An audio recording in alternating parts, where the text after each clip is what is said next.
was your Olympic experience? Oh, it was awesome. It was awesome. It I stayed in the village with the fellas, like Fritzy and Tommy, and those guys wanted to stay in the village.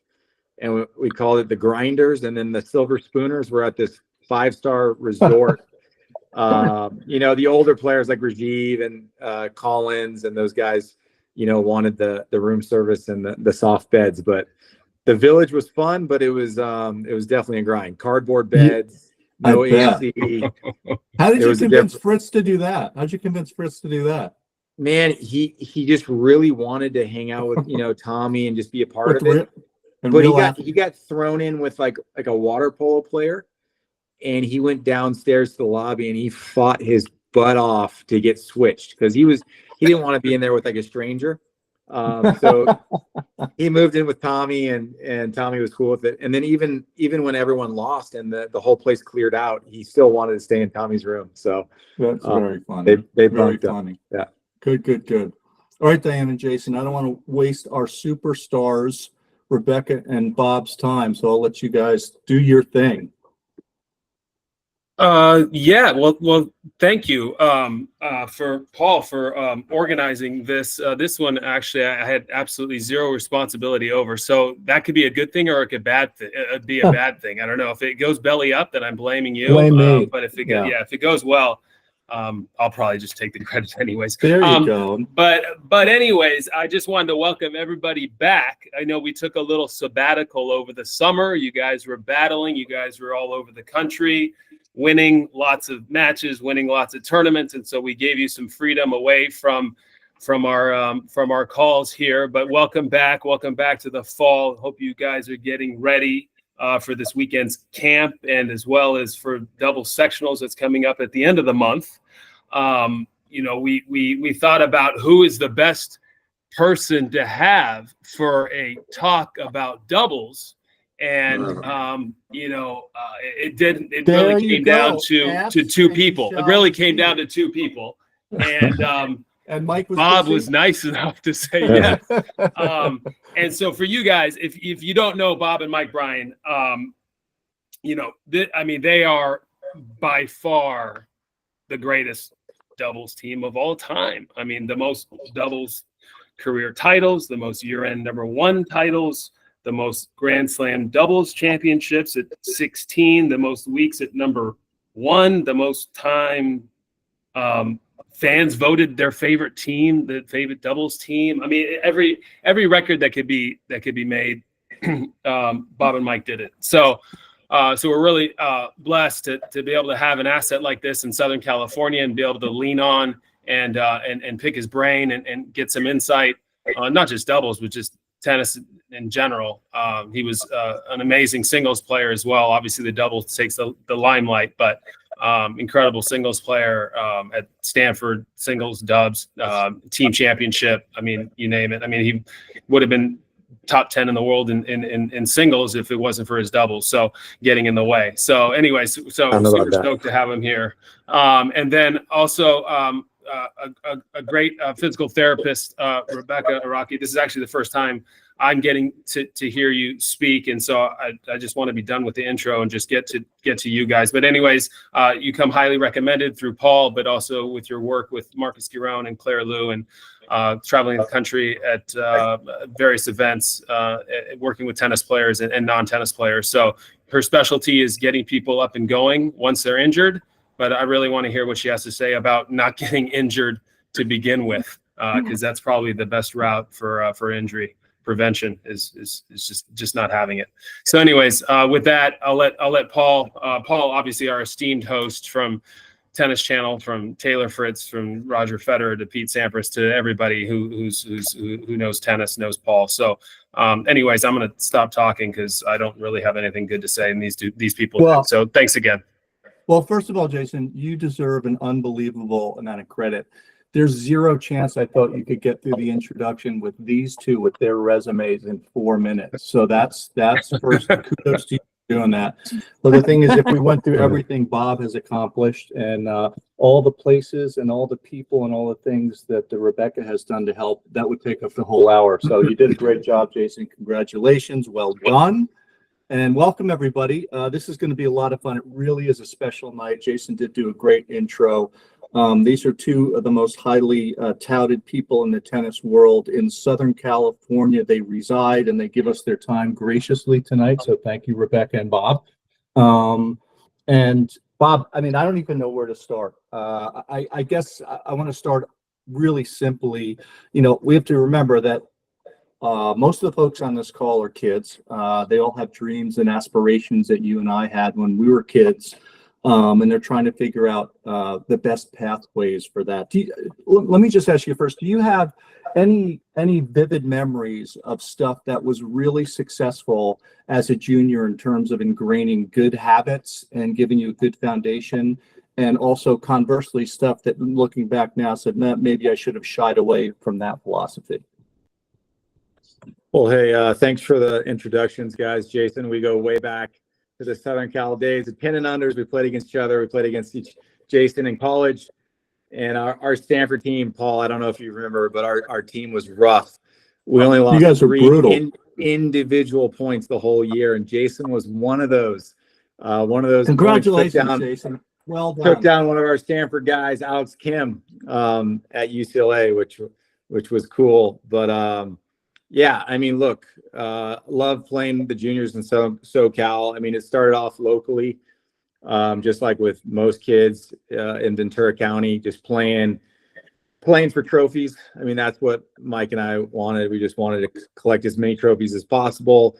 You know, then we wanted to get on the Wilson free list, you know, and I just think setting those goals from a young age, you know, that it's the short-term goals. It's those long-term goals, whether it's wanting to play in college or try to go all the way to the pro tour. It's putting those on the refrigerator, you know, January 1st, reassessing every few months and seeing where you're at. But then just developing a plan every day. What are you going to do each day? Mike and I, our bus dropped us off at the club. We were lucky. Our parents were part owners of a tennis club. So we had a great environment to train as much as we wanted. But the bus would drop us off every day at 2, and we'd hit until 6 p.m. My mom did a lot of the technical work, you know, feeding the balls. And then my dad ran these huge group games. Jason, you were at the club back in the day. It was a fun atmosphere.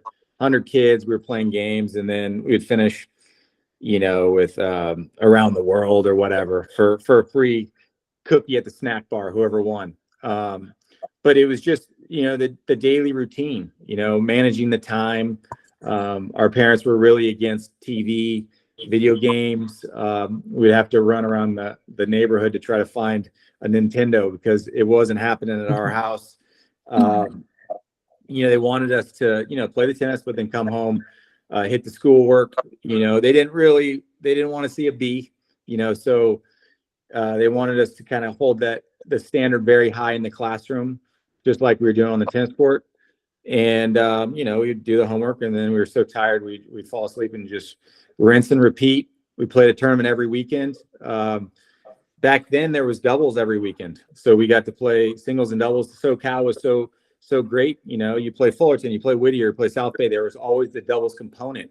So it was another chance to get a trophy, but another chance to work on your game, round out your skills. And, you know, we'd take Mondays off, you know, to rest if we had a long weekend. But I really think it was like practicing like you wanted to play. And we took that on the tour.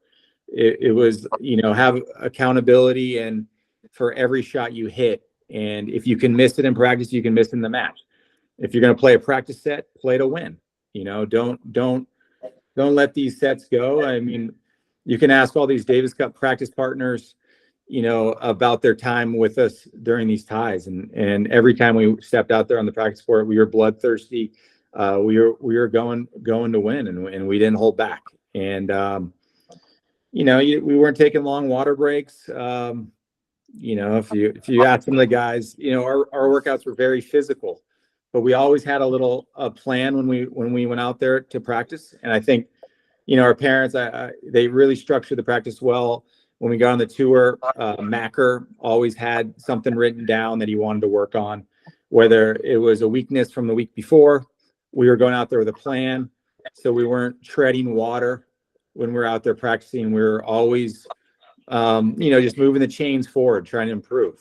But those are some of the habits. I mean, always controlling what you can control, whether it's go to bed early, eat the right food, get the racket strong, go over the game plan, make sure you're taking care of what you can control, because you can't control the wins. I posted something on Instagram yesterday about Agassi. He was talking about that. You can't control whether you're going to be number one in the world, whether you're going to win the sectionals, but you can control how you work, how disciplined you are each day, and how you go about your business. So that's a great, Andre's got a few of those, doesn't he? And that actually leads me just into the next thing. You talked a little bit about the some of the goals and the aspirations and the result orientation. We all want to win. Everybody wants to bring a trophy home on the weekend. How would you tell the kids and their parents what's the best way for a kid and their family and their team to figure out how to be process oriented at a young age, and a little bit less emphasis on whether you win or lose? Yeah, I mean, I gotta give credit to my parents. They didn't come down on us for the wins and losses. Yeah, look, we put pressure on each other, ourselves, to have their ranking, to try to make nationals. Yeah, you need the results, but there was never, they were never negative on us for a loss. It was more about the behavior, whether we respected the umpire, the opponent, shook the hand of our opponent, didn't cheat. It was more about that. But I heard Lindsay Davenport talking to her son Jagger after the U.S. Open, and he lost a tough match. And look, that's a big tournament. He could be disappointed, but she was saying, look, you played the way you want to play. You played the way that's going to open the door to the next level. That's you're playing big time tennis. The other guy's, playing to win that match, and his game is not going to translate to the next level. So I would say don't worry about the wins and losses as a young kid, but worry about what's going to get you to the next level, to where you want to go. And that's whether that's developing your transition game, going for your shots, playing fearless. Pushing's not going to get you anywhere past the 12 and unders. Cheating's not going to get you there. Gamesmanship's not going to get you there. These are weapons that have no value at the big time. So just trust your coach, find a good coach, listen to him, and make sure you learn from those losses, and you have your eyes set on the prize. Yeah, it's interesting, right? Because you talk a lot of stuff. One of my favorite catchphrases for the young kids and for the parents is learn to start to figure out what your identity is as a tennis player and as a human being, right? Because the personality and tennis go hand in hand sometimes. And really important that you understand how you play and who you are. And that relates to exactly what you said, which is playing the right way. And look to Taylor about that today. Top 10 in the world. And I still, when he comes off the court, I said, do you think you played Taylor Fritz tennis or not? What percentage was how Taylor Fritz should play? And what percentage is, I just don't want to lose the match, right? And if you start that when you're young, don't you think that becomes easier as you kind of get older through the juniors and into college? Yeah, I mean, exactly. It's, I'm sure Taylor's dealing with that, a little bit of the expectation now. Look, he's top 10 in the world. He's the number one seed in Tokyo. I'm sure it's a little bit different pressure that he sees now. He's the one on the poster. He's the one guys are gunning for. I know Mike and I dealt with that. We won our first Grand Slam pretty early, I guess. 25 years old. It's not spring chicken, but it's pretty early for doubles. And then we were number one in the world, and we came back the next year, and we're playing to protect. We're the number one seeds. We got the weight on our back, and we're playing safe in finals. We got made 5 Grand Slam finals in a row and lost all 5, basically thinking if we go out there and we just play like we should play, that's going to bring home the title. We're the number one seed. We're favored. Then we hired Macker. He's like, hey guys, no one's going to hand you these matches. You got to go out and win them. So we developed a different mentality. Let's go out and take it. Let's go out and play, our doubles, our power doubles. Let's return down the line. Let's make the extra poke in the tiebreaker. And then, that opened kind of a whole new chapter of our career, where we started knocking down the big moment, started playing more fearless. But look, it's if you're a human you're going to have those moments where you feel tense and you're going to feel like, let me just make this shot. Let me play the percentages. But at the end of the day, you know, the guys that kind of hold back, you can see it from Sinner and Alcaraz. I was watching that match this morning, and anyone that plays a little conservative gets their head knocked off, you know? Yeah. So that's the way tennis has gone. It's amazing. And you talked about your early accolades, you know, winning your first major at 25. How and when did you guys decide, you know what, I'm mostly going to focus on doubles? Yeah, I mean, look, I got a lot of wild cards coming out of college, won the NCAAs, and you know, got some looks, but we were doing both. Like our doubles was further along than the singles. We beat the Woodies straight out of college. We beat Rafter Bjorkman in a big match at Indian Wells right in one of our first wild cards. So beating some of the best teams in the world, or you know, playing the big tournaments. Our singles was in Waco, Texas. You know, it was in Shreveport. We were in some different cities, and it took a little more work. So we were splitting time and not able to devote, truly focus on the sport we really loved, which was doubles. We liked playing together. We liked being out there and sharing the memories together and the moments. And I think doubles is such a different game that unless you're devoting yourself 100%, you're truly not going to get to where you want to go. And we wanted to play Davis Cup, and you were coaching Pete.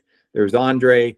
There were some big names in the singles game, and you know, we felt like a great shot of playing Davis Cup and going to the Olympics was in the doubles route. So it worked out pretty well for you. 100. What is it? 1,109 and 359. That's not a bad record, Bob. That'll do. Take it.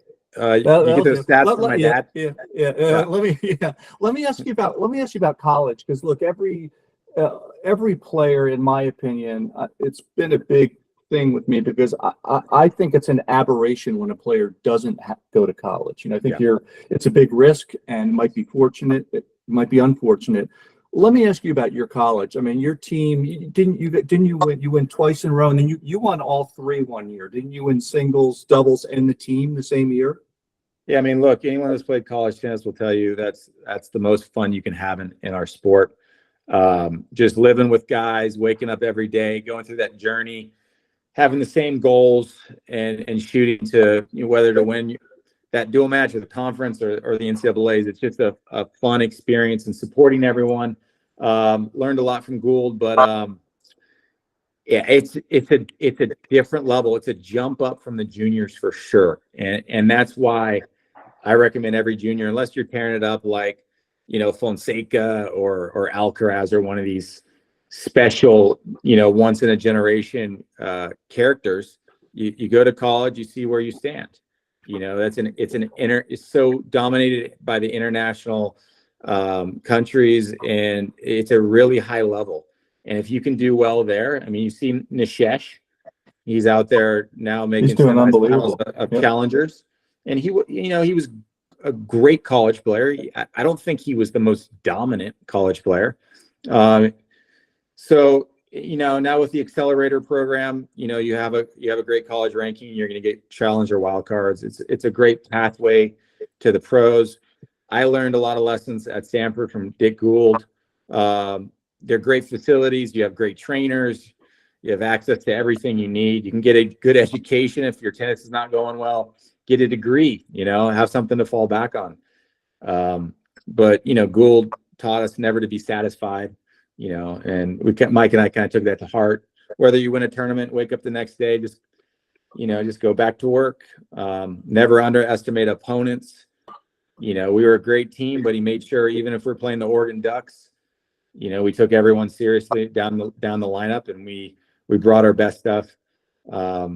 Good maturation process. Good maturation process. It definitely, just to grow up and get out of the house. We were in a little bit of a bubble growing up in Camarillo, and it's just to meet other great athletes, but other great students, and all those people on the farm was life changing, and you know, also to develop physically. I mean, Mike and I were 130 pounds going into Stanford, and we left 165. And now I'm 195. So it took a little while to grow up. Bob. You're still in fight weight. Come on. Yeah. You're still in fight weight. So So if you had one or a couple of good nuggets for the kids and their parents about ways to kind of look at the whole part of their game and try to get through juniors and into college with the mindset, I'm going to have a complete evolution. Yeah. Anything jump out at you about your ability to kind of look at the macro and not just go, okay, got a great lefty serve and a big forehand. That's all I'm going to do. Like, is there anything you can think habitually that can help them? Yeah, I mean, look, the way you look at it now is if you have any holes in your underwear, like we say, they're going to get exposed pretty quick, especially in the age of technology and the analytics. You can't really hide if you have a weak shot. So you want to develop a balanced game. You want to have weapons on both sides. You know, you want to be able to step in and hurt someone on the forehand and on the backhand. And yeah, I mean, that's the way I would look at it is, you know, develop every piece of your game, whether it's the singles or the doubles. You know, the best doubles players were the guys that could sit in the rally and hit some with Nadal and not have to sell out and come into net on something, you know, that didn't present itself. So develop the whole game, develop the mind, you know, work on some of those techniques that Djokovic talks about, letting stuff go, staying in the present, you know, keeping that positive energy flowing. You know, if I'm walking up to your court to watch your son or your daughter play, I don't want to know if they're winning or losing. You know, That's great. Yeah, that's great. I want to see someone that's competing their butt off, that's moving their feet, and I want someone that's a good actor. You know, sometimes you have to act. You know, a lot of times I would try to imitate the person that I looked up to, whether that was Agassi or Pete. You know, I'm gonna kind of embody his shoulders back, the way he walks, and how confident he is. And then once you start to act it, you know, you start to believe it, and your opponent starts to believe it. But if you're showing weakness and you're dropping your head, you're dropping your shoulders, you know, you're only going to feed your opponent. They're going to play better. So. Yep. Hey, Jason, I know Bob's got to go here in a minute or two. Do you have a couple of questions that anybody? I'm sure the list is long, but I'm going to let you do the due diligence and pick a question or two for Bob before he's got to jump. We did have a hand in the audience that I forget who it was that chimed in, but feel free to ask now. Let's see. Okay, I'm going to ask something while people start to think what they want to ask. I want to ask you one more thing. This is for our parents, Bob. Yeah. I've met your mom, but I've known your dad for many years, and one of the greatest, brightest light bulbs in the tennis world has ever seen. Tell me what you would say. You're a parent now. You know, you got three kids running. What would you say to parents to help them navigate the tricky path with the kids as they go through juniors? Yeah, look, it's emotional. I mean, look, I'm out there with my kids. You know, there's tough stuff going on out there. There's a lot of cheating. There's other parents that you got to deal with. I try my best to sit not too close to the court. I don't sit on the fence. I want my kids to not look at me, you know, for the help. I want them to kind of figure it out themselves a little bit and look to themselves and gain strength.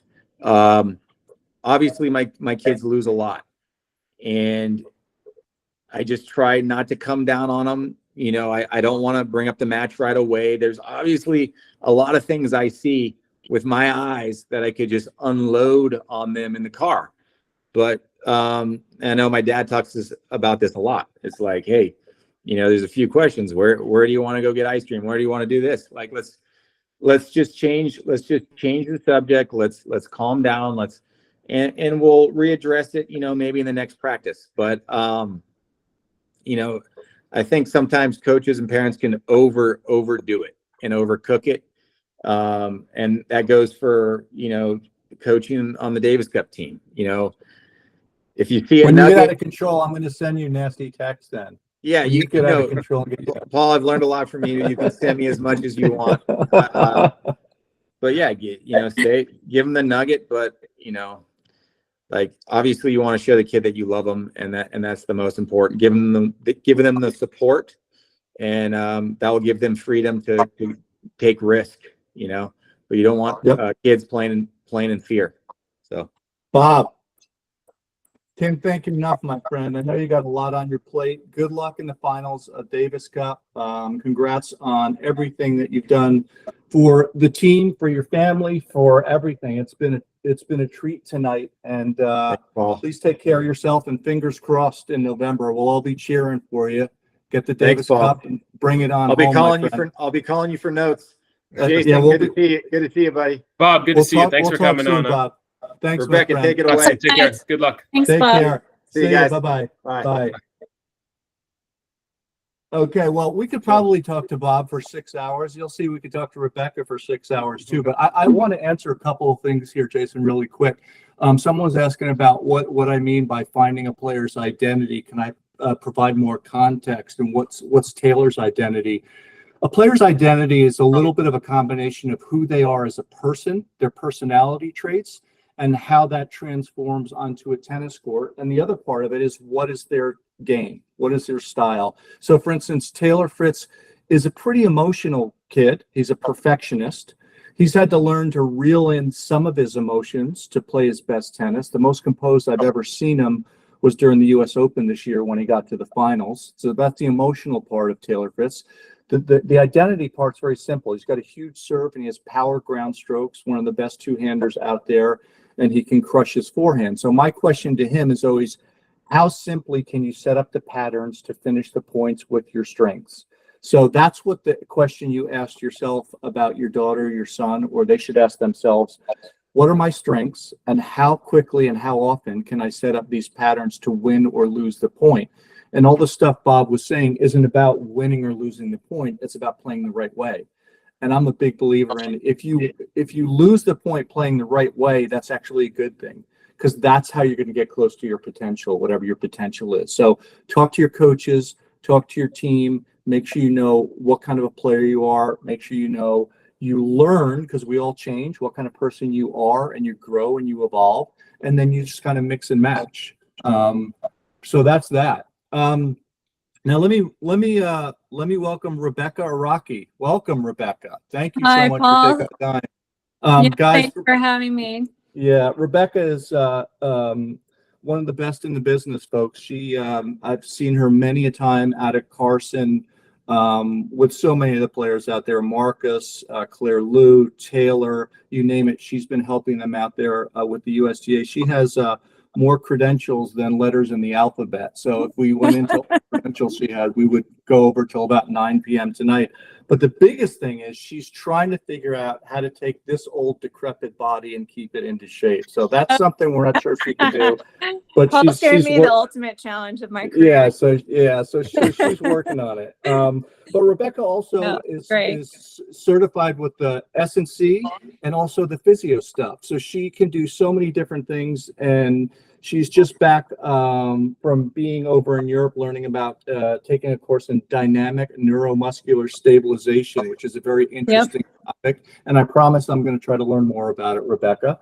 But one of the things, let me just start with this. So many parents and kids get off on the wrong foot by almost being overzealous in terms of kids doing too much while they're still growing. Any simple themes you can help in terms of strength and conditioning, and then also rest and rehab? Yeah, I've got, so just a heads up, I'm usually teaching to doctoral students in physical therapy at CSUN. And so I'm going to try and reduce the amount of medical terms and quotations to articles, because it's going to bore the heck out of you guys. But I did want to let you guys know that ages 12 to 14, which is what I hear is on the call right now, it's a pretty critical time for athletes to capitalize on their bone health. And so this is kind of just one thing I'll just kind of hone in on, as there's so many topics we could go over here to make sure you guys stay away from injury, because that can be one of the hardest things psychologically and emotionally that an athlete can face. And 12 to 14 is really that critical time, because you only have your youth to really maximize how much bone strength you can gain in the body. And once you miss that time frame, meaning once you're older, you cannot get thickening of the cortical bone the way you can when you are in your adolescence. So I would say my emphasis, if you're going to do cross training, would be on anything and everything for bone health. And I've got some easy tips for you guys. So a couple things for parents. It'd be good to track your child's height and start taking height charts.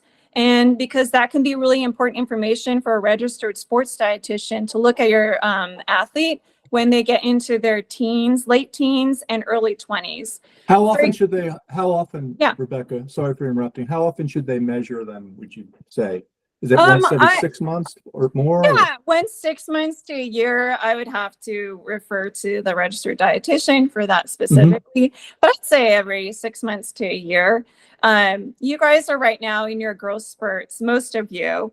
And what happens is so females will go through their peak height velocity, meaning they're shooting up like a little tree around 11 and a half years old. And the boys will kind of do that around 13.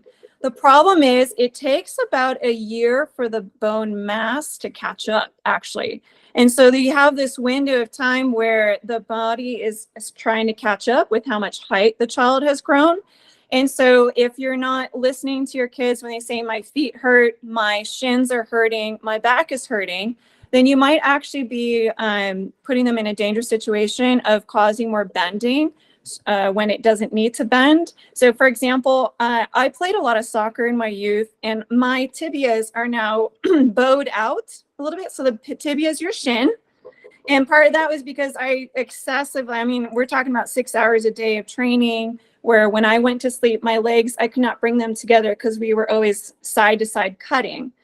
So that created so much torque on my bones that it bent them. So now I have a little bit of what's called tibial varus in my shins as an adult. So just as an example of how your muscles can bend your bones, and then we get things like Osgood-Schlatter's, Achilles tendonitis issues. So just listening to your child and know that they're likely not making this up. They're complaining about something very real, and they should probably see a therapist about that. Let me ask you real quick. Go for it. Based on that, what you just said and your history with soccer, one of the dangers and one of the things I've always thought that we have to be careful of with our kids is the one sport track. When they're really young and they're just playing one sport, is there a way to counterbalance that with body work and physical training, stretching? What's a way to counterbalance what tennis does to the one-sidedness? Yeah, so a tennis athlete will run about 3 or 4 miles in a match, and running in a straight line will not build bone mass. So keep that in mind, that playing ball sports is probably the best complementary thing you can do for a tennis athlete. So some stats on that. People who played basketball or soccer will reduce their risk of stress fractures by 40 to 60% if they did it when they were in their adolescence. And let me tell you, some of the hardest injuries that I've seen working at the USTA are the stress fractures. And these guys are getting them in their feet and elsewhere in their bodies. And I'm just thinking, if they had a more robust skeleton when they were in their 12 to 14-year-old range by playing ball sports, and that's because ball sports, particularly volleyball and basketball, there's a good amount of jumping. And if you're going to do anything to build bone, it's going to be to add plyometrics, so jumping. And you want to do it 2 or 3 times a week. A minimum dose would be 2 sets of 10 if we're talking specifics, but get a trainer, a well-trained trainer that knows what they're doing, but you may want to add, I would say 30 to 40 jumps twice a week. The second thing would be to add weightlifting. And now you guys are young, so I would start with simple things like a squat, a lunge, a calf raise, and then a deadlift. And you would use something like dumbbells, and you would keep the sets at like 3 sets and 12 reps. So that's something where it's not crazy heavy. It's something to get them started and safe under the watchful eyes of a good someone that knows what they're doing, strength and conditioning coach. And then that does have to move into something that looks very different in competition, because what I see with the athletes, like when I work with Marcos or even Claire, or the few times I've seen Taylor as well, the tough thing is you're spending so much energy playing tennis, playing your sport, that if you overtrain in the gym, it may take away from your body's ability to recover. And so when I hear Bob say that he grew from 130 pounds to 160 pounds at Stanford, there are cases, and I've seen registered dietitians where they fix the diet and change the training, and you'll see people from 18 to 25 grow 5 inches just because they changed the training. So they were reduce the overtraining. So what that looks like with weights would be 4 sets of 3 to 6 repetitions of your back squat instead of something crazy. So did I go down a rabbit hole and lose half? No, you're good. No, it's very interesting. But every time, you're talking about stuff, it's so great because I have like 47 questions through every sentence because you give me a new idea. One of the things I wanted to ask about is there a cut and dry age that you like or don't like for kids to start using weights? Because I know there's a little bit of taboo. Years ago when I worked for the Lawn Tennis Association in England, a lot of kids from about 13 to 16 were getting stress fractures in their back, and we couldn't quite figure out what was going on, why they were getting stress fractures, and some of the people thought perhaps it was excess weight training. So is there philosophically, what would you suggest? I love this question. So a couple things. You have to have gone through puberty before I'd say it makes sense. Prior to puberty, it doesn't make any sense. The body is not prioritizing muscle building and bone mass the same. Okay. So it may have been that they were training. Some of them have not gone through puberty. Second thing is they were overtraining, too many repetitions, too much weights. Did I just see balloons? I think yeah, I think you did. You do that to yourself? That's really, you're really talented. I didn't know you could do that too. Someone is really excited about the. I thought it was just PT. I thought it was just PT and strength and conditioning. Now you're a carnival person too. That's awesome. I don't know why it's doing that. I wonder if it's the fingers. So yes, they were overtraining. They were not eating enough. So the dangerous thing at this age is we're looking at Instagram, we're looking at movie stars and thinking, wow, he's so thin or he's so buff and she's so thin, I should cut calories. Absolutely not. This is a very dangerous thing that you could do for your body. And I suspect that with the addition of cutting calories, because they think they need to go gluten-free, which by the way, will deteriorate your bone mass. So not enough, when you don't have enough gluten or not enough carbs, your body will pull minerals from your bone. So not enough nutrition to support their activity, and then too much training and too much load. Contrary, if you put a barbell on someone's back, it will make their spine stronger. If I hold the weights at my sides, it will make my hips stronger. It has to do with where the weight is and where the torque is happening. And I really like, especially for tennis players. So we had a 16-year-old last year, I think, fracture their spinous process because they hit such a powerful serve, their muscles ripped the bone off their spine. That individual, I would say, I would be suspicious of the diet. And then 2, I would say he actually needs load on the spine, needs to carry some weights on top because the load goes through the spine, signals the body to strengthen those bones. Contrary, Govin had foot fracture that really he struggled with for 6 months. And it just really, emotionally, it was so tough. And I would say that athlete needed to do calf raises and needed to do it on uneven surfaces. So heavy weights. And so now we're loading the foot in different angles for strength. And so that's how the body responds. No, that's interesting.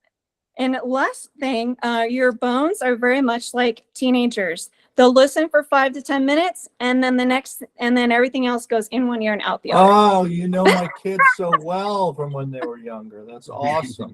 So I think my wife would say that about me, though. So I got to be careful.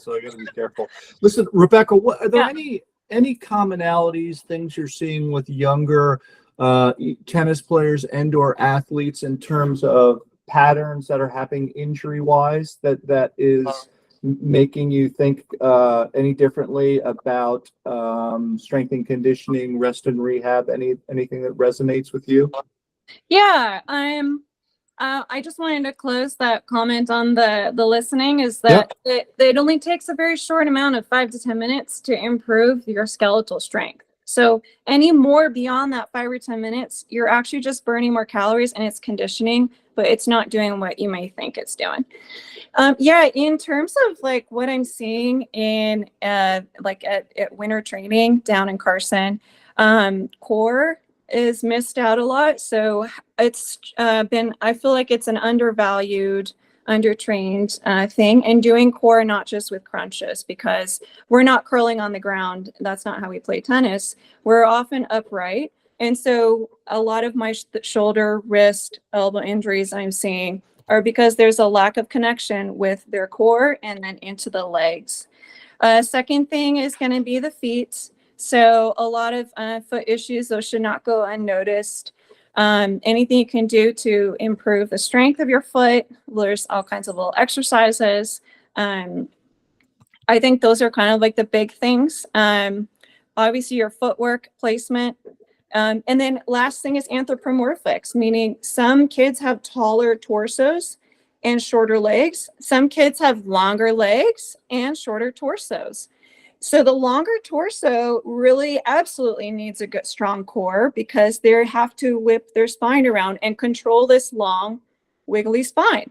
A longer leg individual needs to really work their feet because they've got these long limbs, have to absorb a lot of force, and they better have good foot proprioception control. So just to, keep it short / long.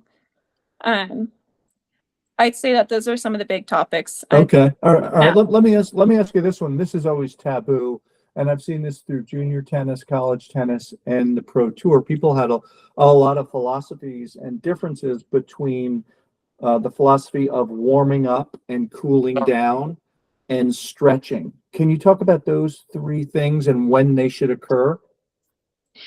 Yeah, great questions. I've done this before, Rebecca. Once in a while, I get a good question. Paul is actually the question generator, I would say. The source of means all I don't good know any. Means I don't know anything. I'm just trying to get everybody's information. He also has a really strong skeleton because you played a lot of beach volleyball and basketball as a youth. That's right. So he's actually none of his problems, I would say, are from that.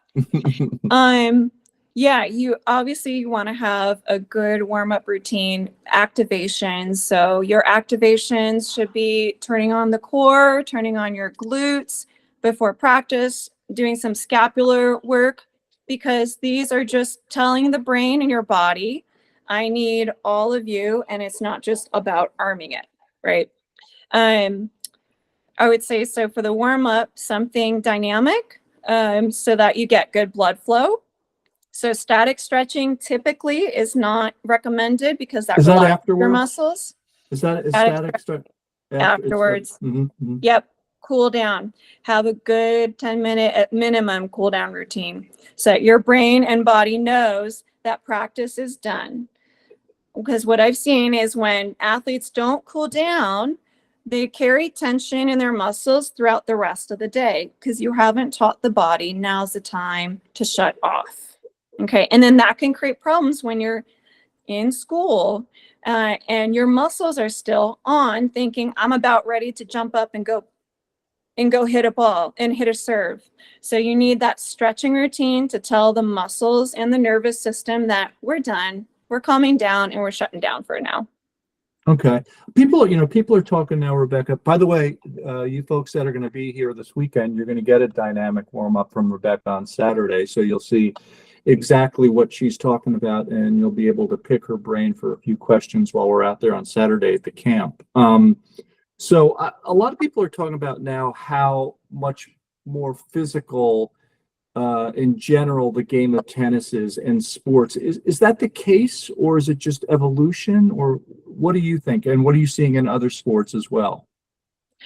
I think because our technology and wearables and tracking has increased, and also in social media, I think there's a lot more comparing with other people and trying to match the intensity of what someone may appear to be doing on Instagram versus what's actually happening. So I do feel like the intensity of all sports has gone up. And in that regard too, there's good access to, good strength conditioning. I feel like it's more readily available. Sure. So all around, the performance of sports and the demand of sports has gone up. Mhm. I think a lot of it is psychological, social pressure. We all want to appear our best self, and the reality is we're not always our best self all the time. So I encourage athletes, your focus should always be at the match is against you. It's in the end, it's never really against the opponent, because that opponent might be your teammate in that, for the doubles next, day or something. So keep the match against yourself and don't worry about what you're seeing out there on social media. Well, that's interesting. So wait a second. So social media isn't the answer to all my problems? Is that what you're saying? Oh Yeah. my God. Okay. So let Causes me ask so you. many problems. Yeah. So do you, I guess taking all that stuff into consideration, why are athletes able to play longer now then? It seems like people in sports are actually playing at a higher level for a longer period of time. Is that a bad, I think is that they a have bad optic? good PTs. Oh, there you go. Not to toot my Self-promotion. own I like it. There you go. Nice. Nutrition. Our training has changed. It's not all about running to the ground. I think we've gotten a little bit smarter about how much running you should do versus how much strength training you should do.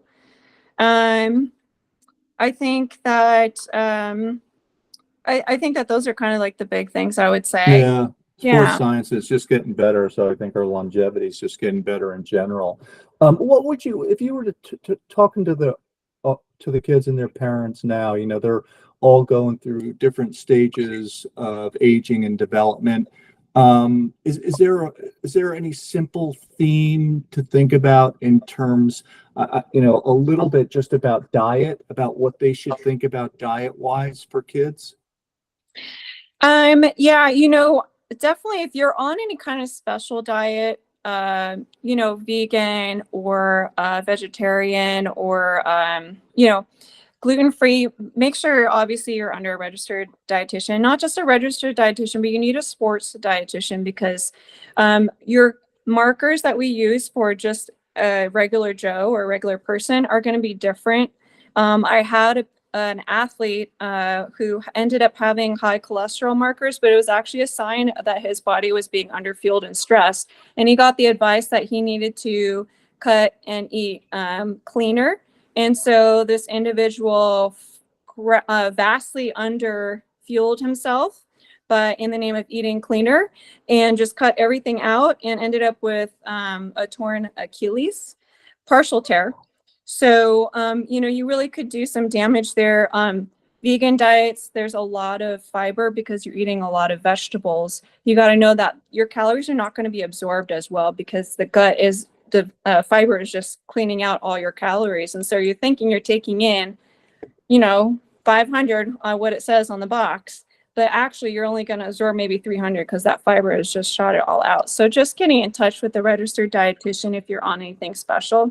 Mm-hmm. And other than that, like eat healthy, eat your 3 meals a day, Right. and Yeah. take smoothies.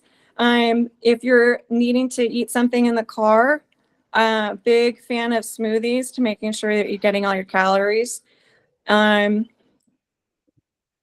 Yeah, find a way to get it in. Yeah. So. No, it's just hard. It's so hard because tennis players, parents, and the kids, so much of the time, and I remember this vividly, is you spend so much time in your car going from practice to tournament to training to home to homework, so they're always trying to figure out how to get that. So it's really important to get the right kind of calories. They don't want to feel full right before they have to go practice, right? Right. And so that's where, like, get your bar. Don't worry, I got you, E. Ow, ow, ow. There That's you my go. mommy speak me to give you the Oh. smoothie. I got it. Was that, Okay, where was we that? no, we got Oh, it muted. That's fine. Let me. I saw a really good question from Richard here about how much time competitive juniors should spend on strength and conditioning each week, or how many? Is it a few times a week? How much?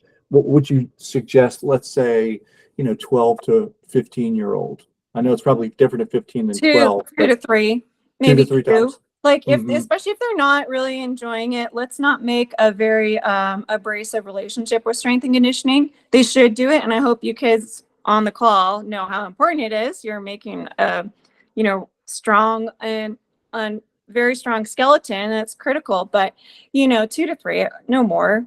Let's not go into overtraining and watch yourself. By the way, overtraining doesn't always look very skinny. It also can look a little bit thick.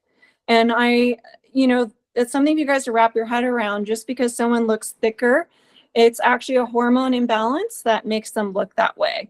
And I experienced this when I was in my youth, playing like 2 or 3 soccer teams and martial arts.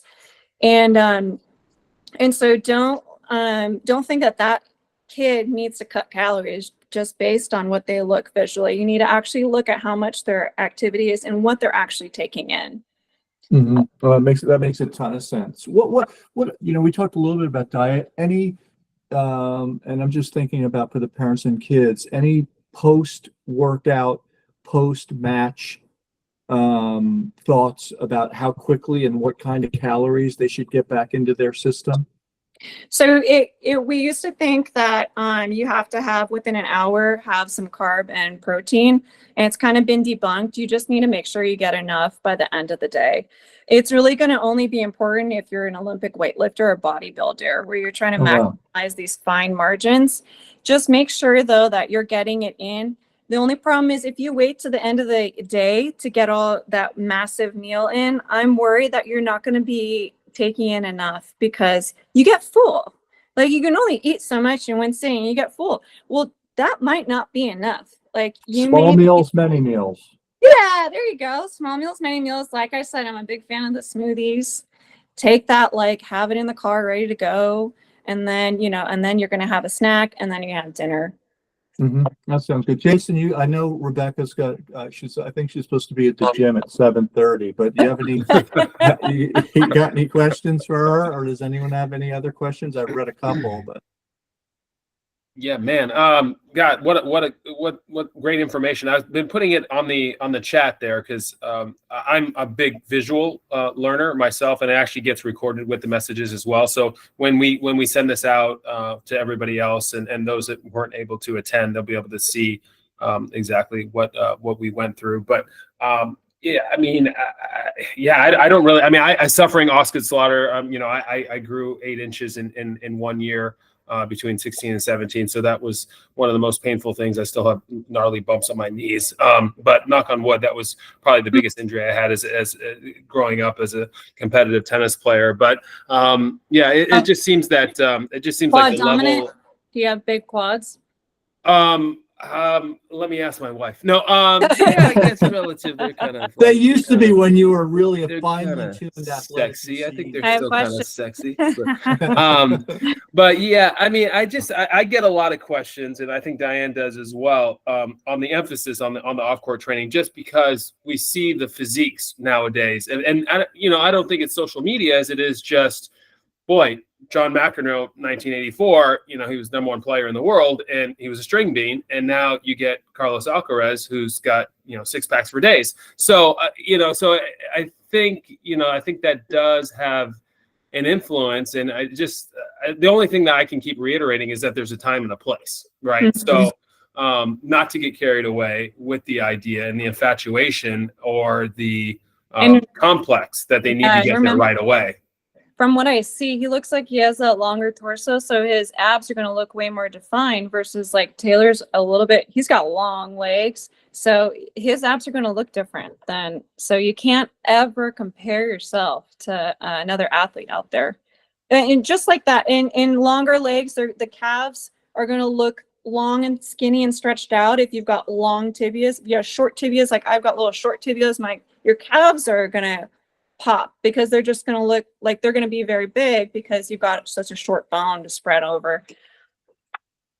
Yeah, I mean, I think that's critical. I think everybody's as unique as their handprint. And so, I try to reiterate that with everybody, just the same way that their strengths and their weaknesses are very unique on the tennis court. The same could be as far as physique and when to get there. Growing up, there were amazing tennis players that they got really good because they grew at 12, 13 years old, and then they kind of peaked, and then other people kind of grew later and actually was serendipitous because they had a chance to develop their game. So, this comparing and contrasting at such an early age could be a big hindrance. And so I just, Absolutely.